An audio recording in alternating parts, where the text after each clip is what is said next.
চলতেছে, পানি দেন। পানি খাওয়ার প্রতিযোগিতা চলতেছে এখন। এই যে দেখেন সব গ্লাস খালি। ভাই আরো পানি লাগবে? দাও পানি দাও। আচ্ছা আমরা এখন কোথায় আছি ভাই?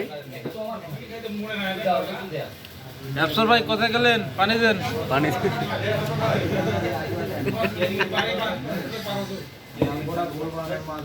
না আমরা এখন কোন মানে কোথায় আছি এটা তো বলতে হবে। আমরা এখন আফসার সারের দোকানে আছি।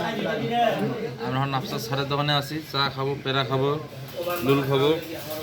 এখানকার চাটাকে একটু তো বলতে হবে। যারা খান নাই তারা শরীর লাভ নেই। মেজি ভাই আপনি বলুন, আপনি তো বাইরে থেকে আসছেন, আপনি টাকা দিতে হবে না? টাকা দেবো ভাই, টাকা আছে হাতে আছে। আপনি বলেন আমি পেমেন্ট ছাড়া কথা বলি না ভাই। পেমেন্ট দেন ভাই, এরপরে কথা বলুন ভাই। পেমেন্ট আগে তো দিছি, ওই যে হাতে আছে তো।